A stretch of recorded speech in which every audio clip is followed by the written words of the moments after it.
preparado y organizado para distribuir a los niños de una forma adecuada. Aprovecho la oportunidad, mientras los niños están pasando a sus clases, para decirles que el culto de jóvenes, a partir del próximo sábado, se adelanta media hora, ¿vale? Así que los jóvenes tengan presente que los cultos de jóvenes darán comienzo a partir de las 6 de la tarde. Hasta ahora habían sido a las 6:30, a partir de ahora, a las 6 de la tarde comienzan los cultos de jóvenes, ¿de acuerdo? Vamos a tener el próximo sábado, después del culto de jóvenes, una reunión a través de Zoom con los 5 grupos de lo que llamamos la iglesia virtual, donde hay centenares de personas de todas partes del mundo que no se conocen entre sí, porque las reuniones que hemos hecho, las hemos hecho por grupos separados. Pero esta es la primera vez que vamos a juntar a los 5 grupos y es la primera vez que se van a conocer y a ver las caras entre ellos. Y sin lugar a dudas va a ser un tiempo también muy especial, por el cual pido que estén orando para que el Señor pues nos dé sabiduría para poder ministrar a tanta gente. Seguimos escuchando, seguimos recibiendo cada día testimonios tremendos, de gente que por primera vez se acercan a la palabra de Dios y a través de la lectura de la palabra el Señor toca sus corazones. Muchísima gente católica que nunca han asistido a una iglesia cristiana evangélica, pues a través de los programas, a través de los cultos, a través de los devocionales, están conociendo al Señor y el Señor está tocando muchísimas vidas y ahora esas personas están dando testimonio a amigos, a familiares, a compañeros de trabajo y realmente es algo precioso lo que el Señor está haciendo. Quiero decirles, por si no se ha dicho o no lo saben, que nos han pedido que estemos traduciendo sobre todo la predicación, los mensajes, en inglés. Y por eso ahí arriba, en la parte de arriba, hemos construido una pequeña habitación, porque nuestra hermana Canderina está ahí adentro, y ella es la que se va a encargar, la que ya se está encargando de traducir los mensajes en el inglés. Entonces quiero decir una vez más a todas las personas que están siguiendo el culto por Facebook, que a partir de ahora, cuando yo comience a predicar, ustedes no van a oír el mensaje en español. Si ustedes quieren escuchar el mensaje en español, tienen que ir al canal de YouTube, porque en YouTube es todo en castellano. Pero a partir de ahora, de este momento, nuestra hermana Canderina va a estar traduciendo al inglés todo lo que aquí se diga. Lo digo porque hay gente que a lo mejor empieza a ver el culto en Facebook, siguen viendo el culto después de la alabanza y de repente se encuentran que todo sale en inglés y no entienden nada. Y empiezan a preguntar, ¿qué ha pasado? ¿Qué ha pasado? Que no entiendo nada, no se oye. Pero es que no se va a oír en Facebook la predicación en español porque la estamos transmitiendo en directo por YouTube. Y en Facebook es única y exclusivamente para gente que no habla en español y que nos piden que por favor le hagamos la traducción. Y gracias a nuestra hermana Canderina, su vida ahora es venir a la iglesia, meterse en una habitación muy pequeña, y esos son los cultos para ella. Así que quitando el tiempo de alabanza, a partir de ahora ella está encerrada en una habitación, no porque la tengamos castigada, sino porque hace una labor y un trabajo muy bueno, porque no es lo mismo tener a una persona al lado tuyo y traducir, ¿verdad? Como por ejemplo, Sharon está, esta hermanita que nos está visitando junto con otras hermanas de Italia, sino que ella lo que hace es traducción simultánea. ¿Sí? En el mismo momento en el que yo estoy hablando, ya ella está traduciendo al inglés y eso es un trabajo tremendo. Oren mucho por ella para que no se nos vuelva loca y que después no sepa a lo mejor si hablarnos en inglés, si en español, en lenguas o vete tú a saber en qué, porque es un trabajo tremendo y ella estaba muy emocionada en estos días y hoy también está... Bueno, Canderina vive en un constante emoción, ¿no? Ella siempre está emocionada, ¿no? Y estaba muy emocionada porque ya hemos comenzado a recibir desde hace poco tiempo preguntas y mensajes en inglés de gente que no sabe nada de español, pero ella está muy emocionada porque ve que ya la gente empieza a escribir y a hacer preguntas en inglés y entonces claro, ahora tenemos que contestar también a toda esa gente porque esto cada vez se va ampliando y ampliando más. Quiero decir que el Señor me ha permitido publicar 2 libros en este año y el primero, el de escatología, ya está traducido al inglés se está trabajando para traducirlo al italiano, que va a salir en poco tiempo en italiano, y ya está traducido al búlgaro. Y en breve se va a comenzar a traducir en portugués también. Así es que son herramientas que el Señor pone a nuestro alcance con el objetivo de alcanzar almas, de bendecir al pueblo de Dios y que las almas se conviertan y conozcan a Cristo. Ese es el único objetivo que hay detrás de todo esto. Amén, hermanos. Así es que pido mucha oración, sé que lo están haciendo ustedes, y ahora mismo vamos a orar, cerramos nuestros ojos, para que el mensaje de hoy llegue a muchos rincones del mundo, llegue a muchas vidas, a muchas personas que están hambrientas, sedientas de palabra de Dios, y que puedan disfrutar, así como ustedes aquí presentes, del mensaje que hoy vamos a compartir con la ayuda del Señor. Te damos muchísimas gracias, Padre Santo, por todas las vidas, por todas las personas que a través de las redes sociales te han conocido. Muchas se han reconciliado contigo después de años sin asistir a ningún lugar. Señor, te pedimos que tú nos guíes y que todo lo que compartamos en esta tarde sea de bendición y que tu palabra caiga en corazones que sean buena tierra, para que esa semilla que va a ser plantada pueda traer fruto y crecimiento y madurez a todos y a cada uno de nosotros. Nos ponemos en tus manos y dependemos de ti completamente. Y a ti la gloria y la honra, en el nombre de Jesús. Amén. Y amén. Como les veo solamente media cara, de ojos para arriba, de vez en cuando díganme algún amén, para saber que están por ahí. Amén. Gracias, hermanos, se lo agradezco en el alma. Si yo les pidiera a cada uno de ustedes que hicieran una pequeña lista de acontecimientos tanto bíblicos como no bíblicos que han marcado un antes y un después y que han afectado la vida de millones de personas, seguramente la lista sería inmensa, ¿verdad? Enorme. Yo he comenzado a hacer una pequeña lista de acontecimientos que han cambiado el rumbo de la historia. Y la vida de millones y millones de seres humanos sobre la faz de la Tierra ha cambiado radicalmente. Es decir, podríamos decir que antes de ese acontecimiento y después de ese acontecimiento, el mundo cambió completamente.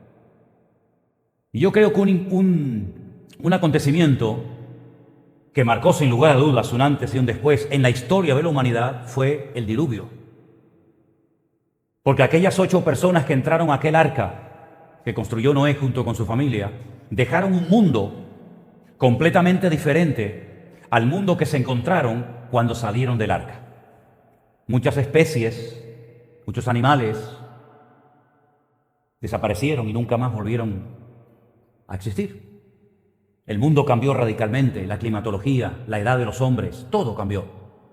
El diluvio, sin lugar a dudas, cambió el rumbo de la historia. Y hay un antes del diluvio y un postdiluvio, sin lugar a dudas. Y si analizamos, por ejemplo, lo que se pretendía o lo que se quería hacer con la construcción de aquella enorme torre, que la conocemos con el nombre de la Torre de Babel, cuando Dios paró, cuando Dios detuvo aquella obra, sin lugar a dudas, hubo un antes y un después. Porque antes de que se detuviera la construcción de la Torre de Babel, toda la humanidad hablaba un solo idioma, el idioma de Adán y Eva, el idioma con el que Dios se comunicaba en el jardín del Edén con aquella pareja, y durante siglos hablaban todas las personas del mundo una sola lengua. Qué hermoso sería hoy en día eso, ¿no? Que todo el mundo hablara español, ¿no? Sería maravilloso, ¿no? Pero después de ese acontecimiento, todo cambió. Y ahí nacieron una serie de lenguas que dividieron, sin lugar a dudas, a la raza humana. Y hay un antes y un después de la Torre de Babel. Como también hay un antes y un después de la destrucción de Sodoma y Gomorra. No solamente en aquella época, sino que después de aquella época, el mundo cambió. Después del juicio tremendo que Dios dictó en aquel momento allí, en aquellas 2 ciudades tremendamente corruptas. Y la salida del pueblo de Israel de Egipto, sobre todo para ese pueblo, para esa nación, marcó un antes y un después. De hecho, es un acontecimiento tan importante en la historia del pueblo de Israel que todos los años, en el mes aproximadamente entre marzo y abril, en la primavera, se celebra una fiesta que la conocemos como la Pascua, en hebreo Pesaj, que significa saltar, ¿verdad? Porque para el pueblo de Israel la salida de la esclavitud de Egipto marcó un antes y un después. Antes eran una nación de esclavos. privados de libertad, trabajando de sol a sol, sin ningún tipo de derecho. Sin embargo, cuando salen de la esclavitud en Egipto, nunca más ese pueblo volvió a ser esclavo de nadie. Y para ellos fue un acontecimiento trascendental. Y 50 días después de haber salido de Egipto, de una forma milagrosa, y de atravesar el Mar Rojo, se produjo otro acontecimiento que marcó un antes y un después, no solamente para ellos, para el pueblo de Israel, sino para toda la humanidad. Y me estoy refiriendo nada más y nada menos que a cuando Dios desciende sobre el monte Sinaí y le da la ley, la Torá, al pueblo de Israel.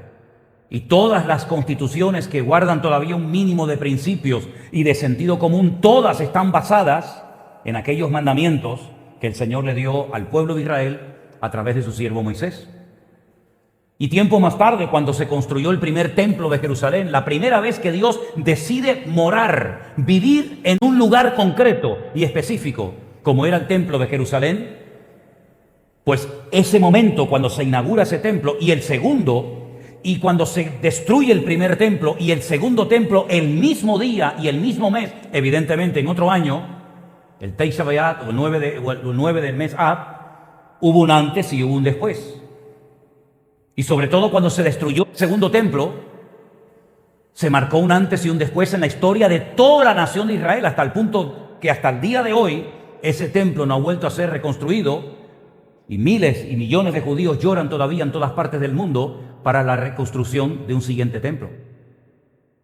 Y sin lugar a dudas, el nacimiento del Señor Jesucristo partió la historia en dos. Hay un antes y un después de Cristo. Y la Primera y la Segunda Guerra Mundial trajeron muchísimos cambios a la humanidad. Y el mundo no fue igual después de la Primera y después de la Segunda Guerra Mundial. Y cuando en 1948, en mayo, nació el Estado moderno de Israel, el mundo cambió. Porque a partir de ese año, a partir de ese día, a partir de esa hora, el mundo, las naciones, no son las mismas. Y cuando, por ejemplo, aconteció aquello que vimos todos en directo, en tiempo real, la destrucción de las Torres Gemelas, el mundo también cambió.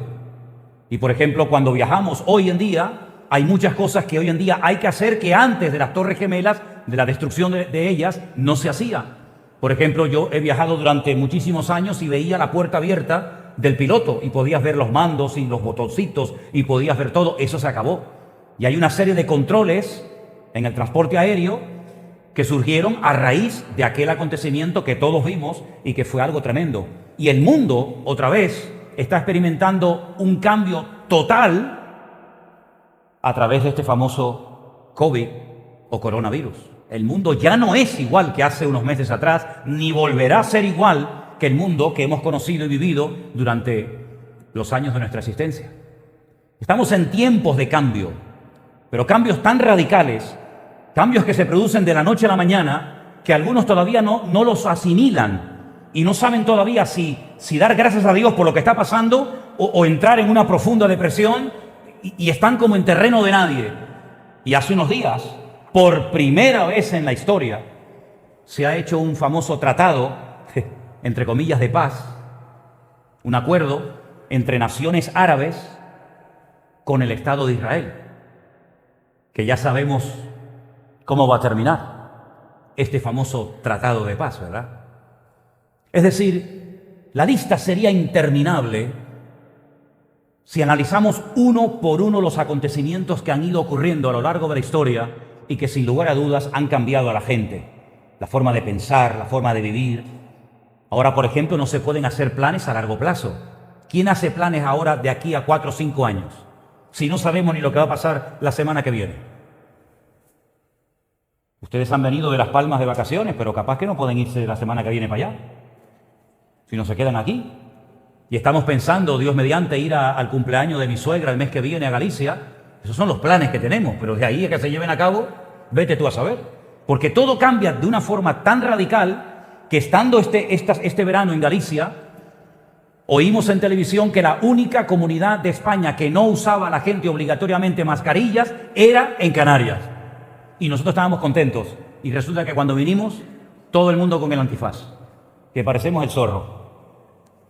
Es que las cosas cambian de una forma tremenda de la noche a la mañana. Ahora, en todos y cada uno de estos acontecimientos, y hoy en día más que nunca, Dios está haciendo algo de lo cual yo quiero hablar en esta tarde. Quiero llevarlos en primer lugar al libro de Jeremías, por favor, el capítulo 31, el versículo 7. Ahí aparece una palabra que es fundamental cuando uno estudia la Biblia y cuando uno analiza lo que el Señor está tratando de hablar y de enseñarnos en estos tiempos en los que estamos viviendo. Jeremías capítulo 31, versículo 7 dice: porque así ha dicho el Señor, regocijaos en Jacob con alegría y dad voces de júbilo a la cabeza de las naciones. Haced oír, alabad y decid: oh Dios, oh Jehová, oh Señor, salva a tu pueblo, el remanente de Israel. ¿Cuántos dicen amén? El remanente de Israel. ¿Qué es eso del remanente? ¿A qué remanente se refiere el Señor en este versículo y en otros que vamos a ver en esta tarde? Miren, la palabra remanente en hebreo es una palabra que se pronuncia sherit. Vamos a ver, esa es la palabra en hebreo. Esa palabra se pronuncia sherit. La traducción más conocida es remanente.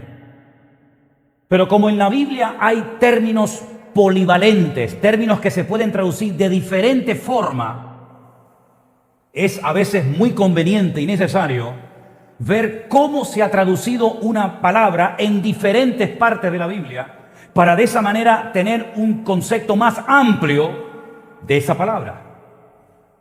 Y he escogido algunos versículos, hay muchísimos, pero solamente he escogido 3. Por ejemplo, en el capítulo 44, verso 17 del libro del profeta Isaías, lo pongo ahí porque sé que hay gente que toma nota y sé que hay gente también que al seguir esto en casa lo quieren ver. Repito, en Isaías capítulo 44, versículo 17, la palabra sherit o remanente se traduce por lo que sobra, el sobrante. Cuando algo sobra, ¿verdad? A eso se le llama sherit o remanente, como lo dice el profeta Jeremías. Hay un versículo en el libro del profeta Jeremías, que es el capítulo 15, verso 9, que en la Reina Valera el versículo contiene la siguiente expresión o frase: lo que de ella quedare. Así dice ese versículo en la versión Reina Valera en castellano. Lo que de ella quedare. En hebreo dice la palabra sheritam, que significa literalmente sobrevivientes. Los que sobreviven a un acontecimiento, a una guerra, a una invasión, a un asedio, es la misma palabra que se emplea para traducirla como lo que sobra, sobrante, remanente, y en esta ocasión se traduce la palabra sheritam por la palabra sobrevivientes. Y un versículo más. En 2 de Reyes capítulo 19, verso 4, después estos versículos lo pueden leer tranquilamente en casa, además todo esto queda grabado. La palabra sherit o remanente se traduce ahí por el resto. Les comparto estos versículos para que ustedes vean cómo la misma palabra se puede traducir de formas diferentes según el contexto de lo que se está diciendo en otros pasajes bíblicos. Si analizamos lo que Dios ha hecho a lo largo de la historia, desde el principio del libro del Génesis hasta el último libro, el Apocalipsis, vamos a notar que siempre ha habido corrupción, siempre ha habido envidia, siempre ha habido celos, siempre han habido divisiones, siempre han habido problemas y líos. Pero en medio del caos del diluvio, en medio de Sodoma y Gomorra, en medio de la esclavitud en Egipto, en medio del cautiverio en Babilonia, en medio de la Primera o Segunda Guerra Mundial, etcétera, etcétera, Dios siempre ha tenido un grupo llamado el remanente, bíblicamente hablando, de personas que son diferentes a los demás. Y en estos últimos tiempos, una de las cosas que el Señor está haciendo de una forma tremenda, para sorpresa de muchos, es levantar de todas las naciones de la tierra un grupo, una masa de gente, un remanente de creyentes que van a marcar una diferencia, sin lugar a dudas, en los últimos tiempos. El jueves yo les compartía que hay un momento en la vida del profeta Elías, un profeta muy usado por el Señor, en la que él se siente solo. Él ha obtenido una contundente victoria para el pueblo de Israel. Él estaba viendo cómo el pueblo de Israel no había dejado a Dios, pero lo compartían con otros cultos, con otros dioses, sobre todo con el culto a Baal. La palabra Baal significa Señor. Y estaban adorando a otro Señor. Y el profeta Elías hace una convocatoria en una cordillera que se conoce como la cordillera del Carmel. Y en aquel lugar, saben ustedes que ocurrió algo único e irrepetible. Nunca más volvió a ocurrir en la historia de la humanidad algo como lo que ocurrió allí. Él hace una convocatoria y les dice, les desafía a los adoradores, a los sacerdotes del culto a Baal: mire, si vuestro Dios, si vuestro culto es el verdadero, demostradlo. Pero si no sois capaces de demostrar que vuestro culto, vuestra religión, vuestro Señor o Baal es falso, entonces, ¿qué hace el pueblo de Israel adorando a vuestro Dios? Si mi Dios es el Dios verdadero, si mi Dios, el Dios de Abraham, de Isaac y de Jacob, es el verdadero Dios, dejad de adorar a Baal y consagraos completamente a servir a Dios. Pero llegó el momento en el que las palabras ya no eran suficientes. Llegó el momento de la verdad. Y en aquella cordillera, allí en el Carmel, el Dios que respondiera por fuego, ese sería el Dios verdadero. Y todos conocemos la historia, ¿sí o no? Primera de Reyes, capítulo 18. Ahí está, la podéis leer, con todos los detalles. El culto a Baal quedó totalmente desmantelado. Fue un desastre lo que pasó allí. Todo el mundo se dio cuenta de que el culto a Baal era falso, de que Baal no era Dios ni era nada. Elías llegó hasta reírse en la propia cara de los profetas de Baal, diciéndole: gritad, gritad más fuerte, tal vez vuestro Dios está de paseo, dormido y hay que despertarlo. Fue un desastre. Exactamente ya había ocurrido lo mismo en Egipto, cuando todas las divinidades que supuestamente tenían que proteger, desde el faraón a las aguas, el ganado, la agricultura, etcétera, quedaron totalmente avergonzados, porque todo fue afectado por la mano de Dios. Las aguas del río contaminadas, los animales se morían, las cosechas se echaban a perder, hasta el primogénito del faraón quedó muerto. Y allí quedó bien claro que las divinidades de faraón no servían para nada, porque fue un ataque a la línea de flotación del culto de los egipcios, demostrándoles que no había ningún Dios que fuera capaz de proteger a los egipcios de nada, ni de nadie. Pero pasó el tiempo y el pueblo de Israel, cuando entra a la tierra prometida, vuelve otra vez a caer en el mismo error: adorar a las criaturas en vez de a Dios, adorar a dioses falsos en vez de seguir adorando al Dios que les rescató, que les salvó y que les demostró su poder y autoridad. Y en aquella montaña quedó bien claro que el Dios verdadero era el Dios de Elías. Amén, hermanos. Y Elías, en un acto tremendo, pues no solamente humilló a Baal, sino que se atrevió a degollar a todos los adoradores y a todos los sacerdotes representantes de aquel culto falso.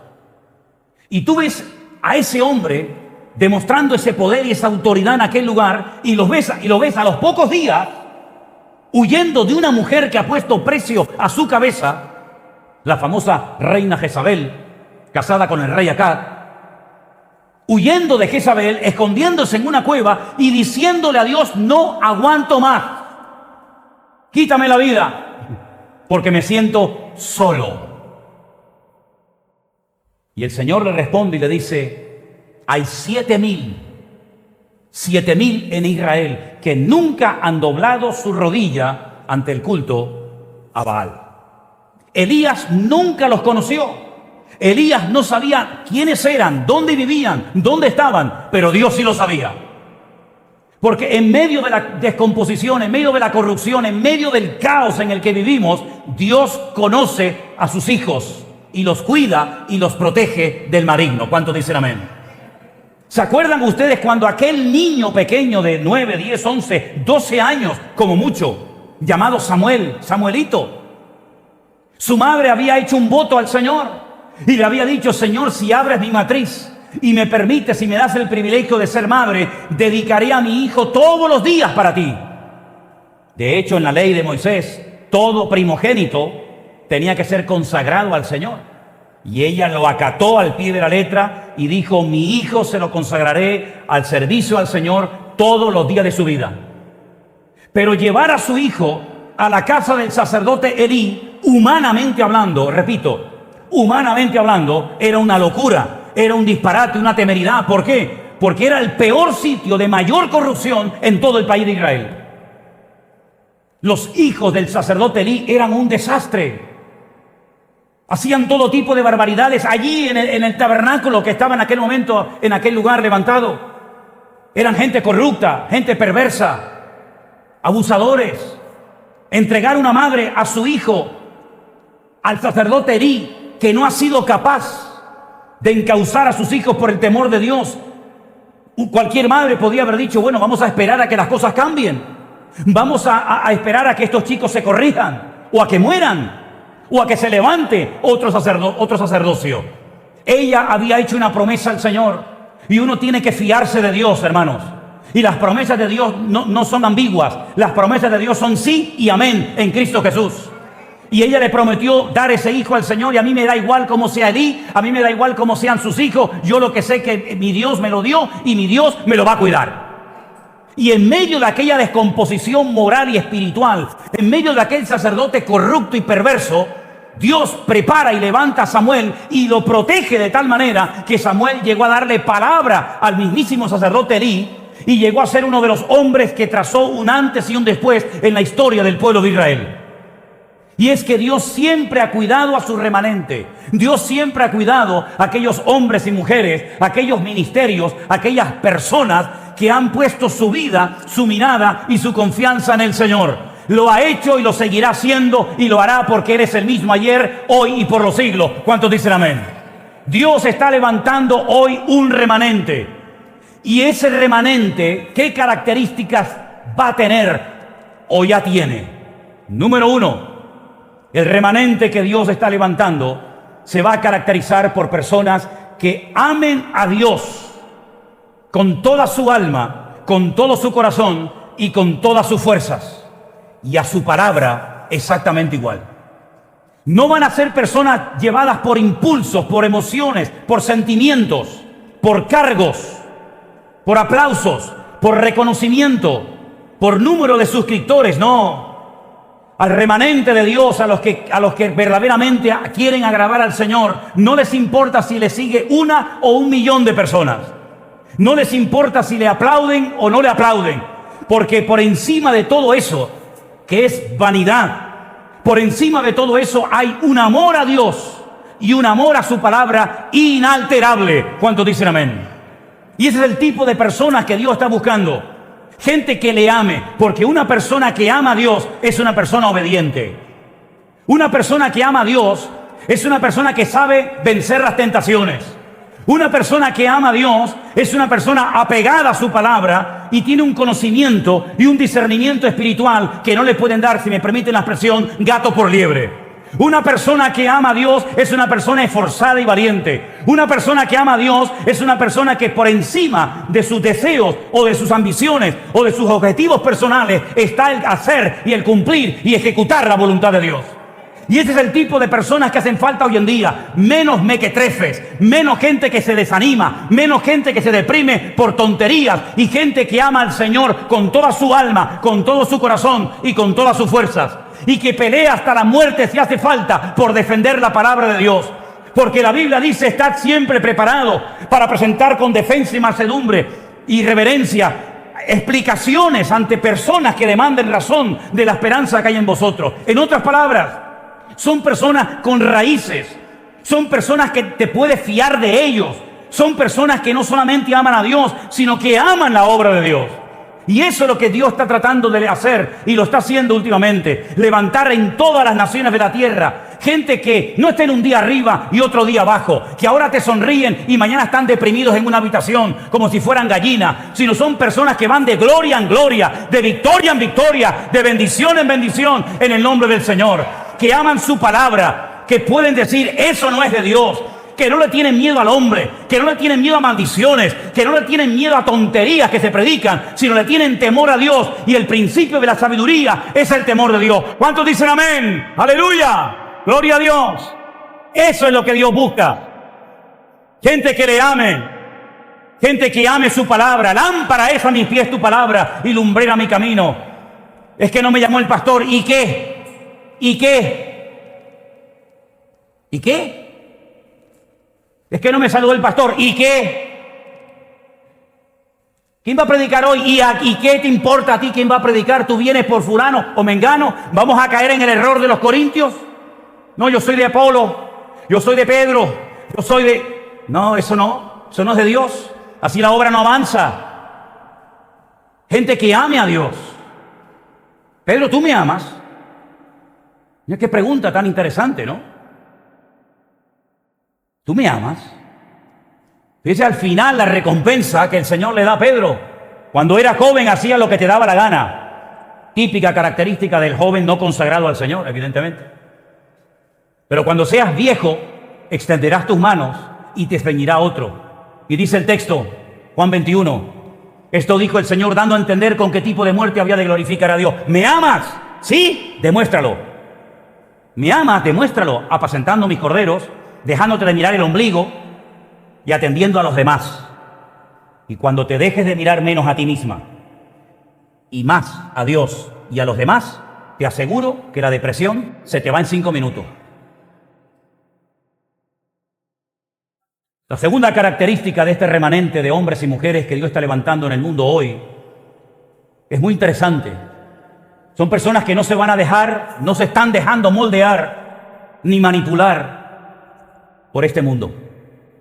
Cuando ustedes van a la palabra de Dios se van a encontrar de que un intento de Satanás siempre contra su pueblo, contra su siervo, contra su iglesia, siempre ha sido cambiar y manipular a la gente, dejarse moldear por la corriente de este mundo, no darle importancia al pecado.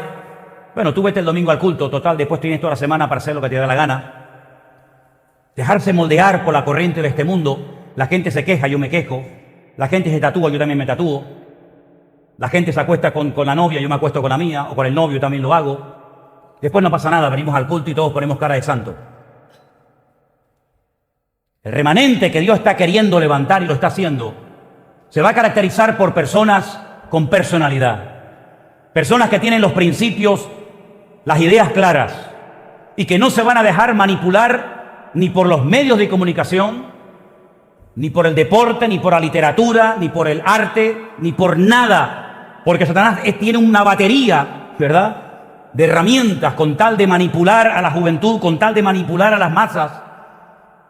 Pero el creyente que ama al Señor y que quiere formar parte de este remanente fiel al Señor, son personas que, como Daniel, ya lo puedes llevar tú al peor sitio, al más idólatra, al más pagano, al más arrogante y soberbio de la época, Babilonia, con un rey soberbio llamado Nabucodonosor, que haciéndote creer que te hace un gran favor, te da todo, supuestamente a cambio de nada, como el mundo hoy en día.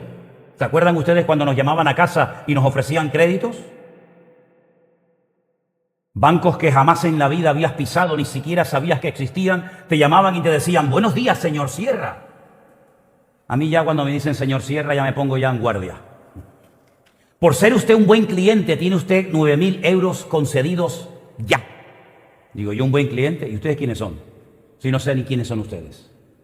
El faraón dijo, no, vengan, las mejores tierras, las tierras de regadío, las tierras donde lo que plantas sale al momento. Vengan.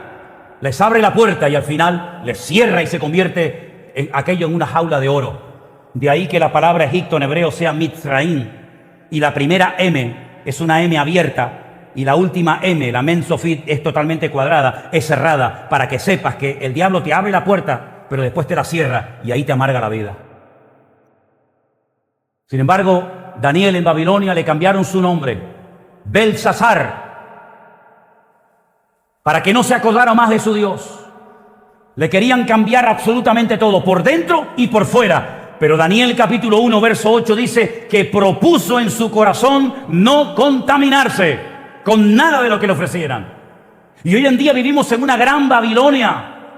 Antes había una Babilonia en un lugar específico de la tierra. Hoy en día el mundo es una gran Sodoma y Gomorra. Hoy en día el mundo es una gran Babilonia, un gran Egipto, donde la gente como esclavos, la gente ciega, ignorante, se dejan moldear y están absorbidos por los programas de televisión y están atontados por lo que constantemente les están dando y viven como borregos, sin consultar, sin orar, sin preguntarse: esto es de Dios, esto no es de Dios, este trabajo ¿de dónde viene? ¿De Dios o del diablo? Esta oferta, esta puerta que se me ha abierto, ¿esto de dónde viene? Nada, como borregos ahí, ¿verdad? Sin embargo, el remanente que Dios está levantando son gente, como acabo de decir, que aman a Dios, que aman su palabra y que bajo ningún concepto se dejan mangonear por la corriente de este mundo. En tercer lugar, este remanente se va a reconocer o a identificar porque se niegan rotundamente a formar parte del sistema llamado mundo. No améis al mundo ni las cosas del mundo, porque el mundo pasa y sus deseos, mas el que hace la voluntad de Dios permanece para siempre. ¿Cuántos dicen amén? Hay un sistema. Es como un puzzle donde el diablo tiene sus fichas y tiene sus instrumentos e intenta mangonear y manipular las vidas de las personas. Y por ahí se levantan unos y dicen: no, este año el color de moda es el amarillo. Y ahí van todos como idiotas vestidos de amarillo. El año que viene el color de moda es el azul. Pero dentro de 4 años no hayas tirado la ropa amarilla porque te la vas a volver a poner porque no hay tantos colores, así que al final volvemos otra vez al principio. Y ahora eran los pantalones de tubo, mañana son de campana. Pero no te preocupes que al final vas a tener que utilizar el de campana y el de tubo porque todo vuelve a lo mismo. Y hay un sistema en el mundo que te atrapa, que te envuelve, y por eso después viene la ansiedad, el temor, los nervios, la preocupación. Porque hay un sistema que atrapa sutilmente a las masas, a la gente, a las familias, incluso, ¿por qué no?, a veces hasta a los cristianos, a las iglesias y a los ministerios, ¿verdad? Pero sin embargo, las personas que forman parte de este remanente que está levantando el Señor son gente diferente. Y yo he hecho una pequeña lista de personas que a lo largo de la historia, a pesar de la presión, a pesar de los intentos que hicieron los hombres por cambiarlo, por moldearlo y hasta por destruirlos, no se dejaron cambiar, sino que ellos cambiaron circunstancias porque fueron fieles al Señor. Y quiero empezar por el primero, por Abel. ¿Se acuerdan de Abel? No había pasado mucho tiempo desde que había caído sus padres y desde que habían sido expulsados del jardín del Edén. Ellos sabían perfectamente lo que Dios pedía, lo que Dios le agradaba. Y dice la Biblia que cuando los dos hermanos, Caín y Abel, llegan a la presencia del Señor, dice que su hermano, que sabía perfectamente cuál era la voluntad de Dios, hace su propia voluntad. Caín no es un ateo, Caín no deja de creer en Dios, pero él quiere servir a Dios a su manera. ¿Qué es lo que hace la religión? Decirle al hombre: cree en Dios, pero pon tú las normas. Y que Dios se sujete a tus normas y no tú a las normas que Él ha dicho y dictado en su bendita palabra. Sin embargo, Abel no cuestiona a Dios. Si Dios me pide un cordero, yo llevo un cordero. Si Dios me pide una piedra, le llevo una piedra. Y si me pide una sandía, le llevo una sandía. Es decir, no cuestiona a Dios, se sujeta al proyecto, a la voluntad de Dios. Y a pesar de que no había mucha población en aquel momento en la tierra, evidentemente, Él marcó una diferencia.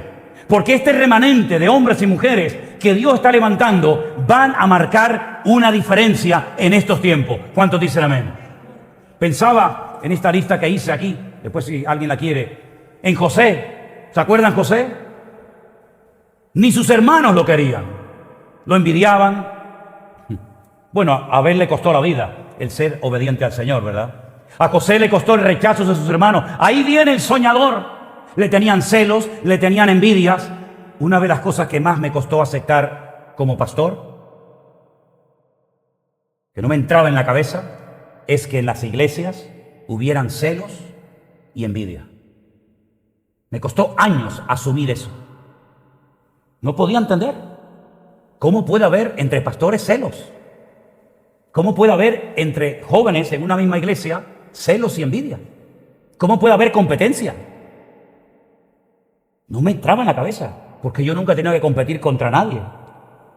Ni le he tenido celos ni envidia jamás en mi vida a nadie. Pero en la Biblia encontramos que los peores enemigos de José eran sus propios hermanos.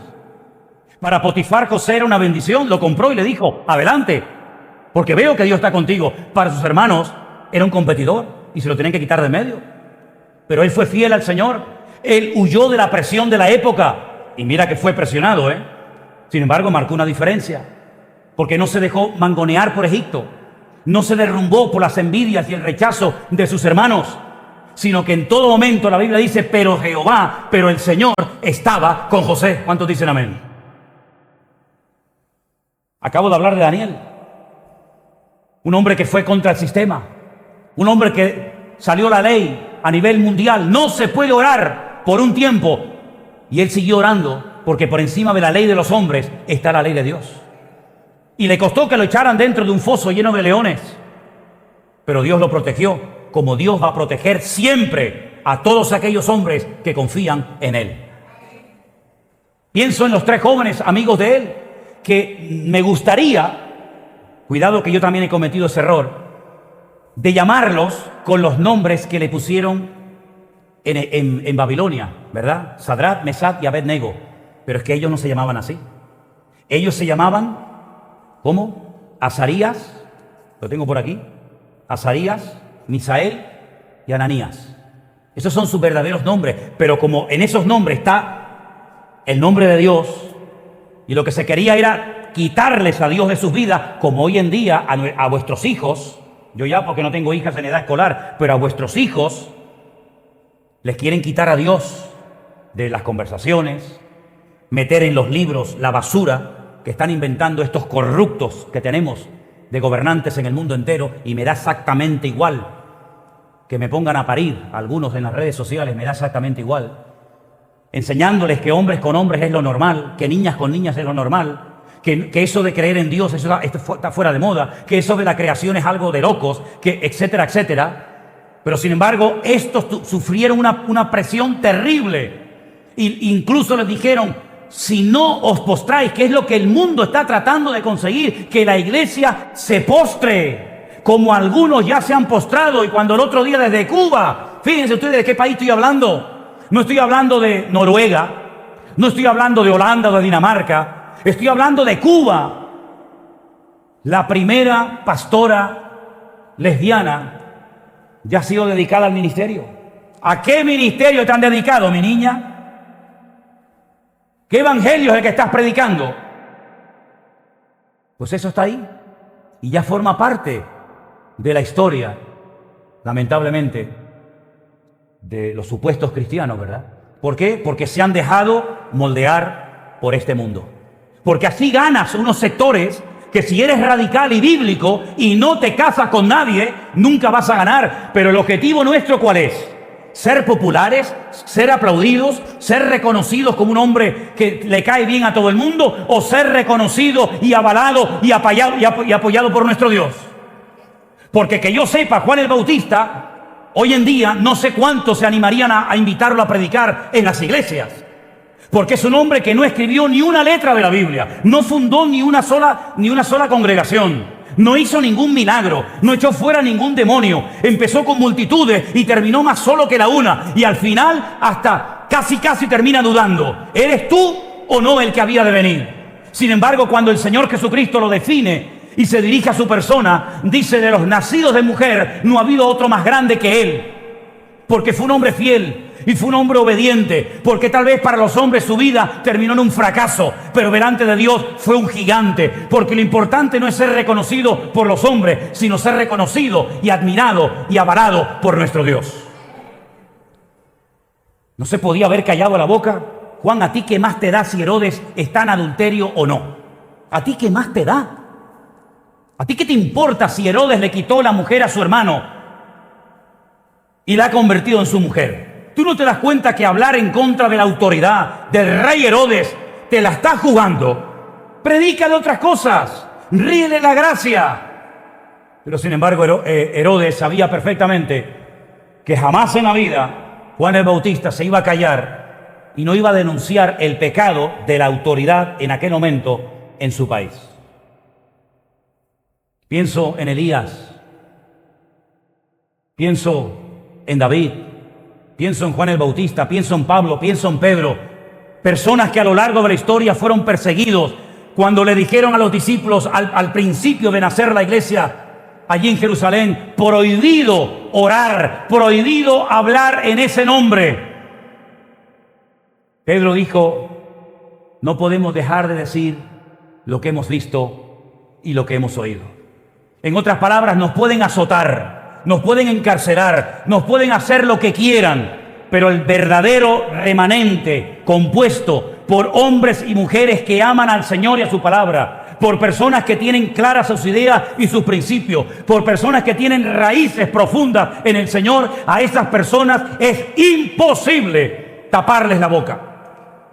Porque aunque no la abrieras, por la forma como vives, por la forma como te comportas, eres un luminar en medio de una generación perversa y maligna. ¿Cuántos dicen amén? ¿Cuántos quieren formar parte de ese remanente? ¿Sí? ¿Quieren formar parte de ese remanente escogido por el Señor? Pues ya sabes, ama a Dios con toda tu alma, con todo tu corazón, con todas tus fuerzas. Ama la palabra de Dios. No te dejes moldear por este mundo. Rechaza cualquier influencia a formar parte de este sistema faraónico del mundo en el cual vivimos. Y prepárate para honrar y servir única y exclusivamente al Señor. Algunos te llamarán fanática. Te estás tomando demasiado en serio eso de la iglesia. Estás leyendo demasiado ese libro. Te estás congregando demasiado en esa iglesia. Te pegas todo el santo día pegada a la televisión escuchando a ese tipo. Vas a escuchar todo tipo de comentarios despectivos, pero que tu conciencia siempre esté tranquila. Que tu objetivo sea única y exclusivamente honrar y glorificar al Rey de Reyes y al Señor de los Señores. ¿Cuántos dicen amén? Cierra tus ojos. Vamos a orar en esta tarde y pedirle a nuestro Dios que podamos formar parte de ese remanente santo que Dios está levantando en todas las naciones de la tierra. Le dijo el Señor al profeta Elías que no habían doblado su rodilla ante Baal. Hoy en día hay miles y miles, gloria a Dios, cada vez más, de hombres y mujeres